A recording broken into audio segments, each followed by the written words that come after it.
Hallelujah. Kaya marami iglesia, mga kapatid, gumagawa ng kung ano-ano pong programa, mga kapatid, para daw magdala ng tao sa Panginoon. Let me submit to you, there is no other way, hallelujah, to bring, hallelujah, salvation to humankind, but only the Word of God. For this is the power of God unto salvation sa lahat ng nananampalataya, mga kapatid. Wala pong ibang paraan ng pagliligtas, because God chose the foolishness of preaching to save those who believe. Sapagkat walang ibang paraan nakasunod ka sa Panginoon kung hindi ito mismo ang papasok sa puso. Word of God, mga kapatid. Kung ano-anong gimmick, mga kapatid, ng mga simbahan ngayon. Amen. Pero tayo po ay pinangangaralan na ng salita ng Panginoon. Walang ibang gimmick na applicable, nagagana sa tunay na kaligtasan, mga kapatid, kung hindi sa salita ng Panginoon. Kahit anong galing ni pastor, mga kapatid, kahit anong talino ng music director, kahit anong galing ng musician, mga kapatid, wala pa ring tatalo, walang papalit sa salita ng ating Panginoon. Yan lang ang kapangyarihan ng Diyos sa ikaliligtas. The Word of God. So, ito na, mga kapatid. I said all of that to say this one point, and I'm done. Yung mga cherubim, ano yung kanilang pinotektahan una? Yung mana. Blessing yun, di ba? Blessing ba yun? Provision of God.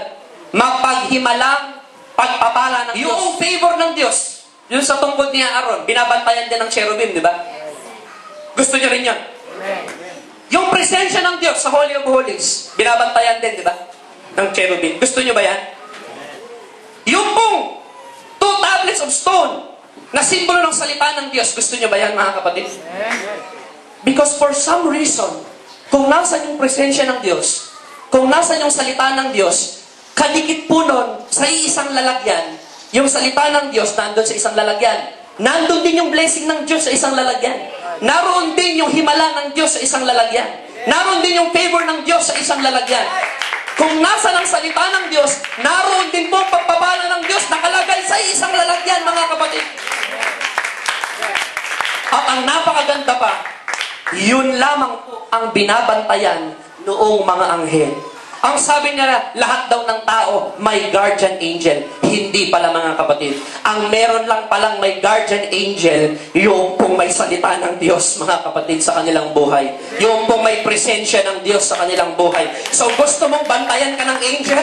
Gusto mong may guardian angel ka? Have the Word of God in your life. Amen. At kasama ng Word of God, naroon din po kadikit yung blessing. Naroon po kadikit yung provision. Nandun kadikit, mga kapatid, yung mga himala sa buhay mo. Why? Because it's all in the same box. Hallelujah.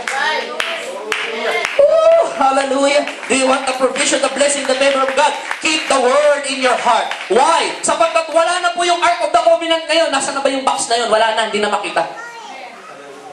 Pero ang sabi po ng Biblia, 1 Corinthians chapter 3, verse 16, know ye not that you have become the tabernacle of God. At ang puso mo, which is the center of your tabernacle, is now the modern day Ark of the Covenant. Kaya dyan mo itago sa puso mo ang salita ng Diyos. Hallelujah. Dyan mo itago sa buhay mo ang presensya ng Panginoon. At magugulat ka, mga kapatid, yan po ang binabantayan ng mga guardian angels, mga kapatid.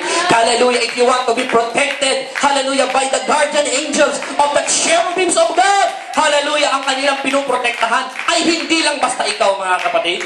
Sino lang ba tayo, mga kapatid? We are a little lower than the angels.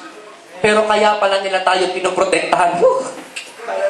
When I realized this, mga kapatid, it blew my mind. Panginoon, kaya mo pala kami pinoprotektahan sapagkat hindi pala kami ang mas mahalaga. Ang mas mahalaga, ang iniingatan ng mga sa aming buhay ay yung salita ng Diyos na nasa ating puso. Yung presensya ng Diyos na nasa ating puso. If you want your life to be protected, amen, may bantay ka palagi, mga kapatid. And the angels of the Lord will encamp round about you. Have the Word of God in your heart. Have the presence of God in your heart. Hallelujah. And the blessing and the provision of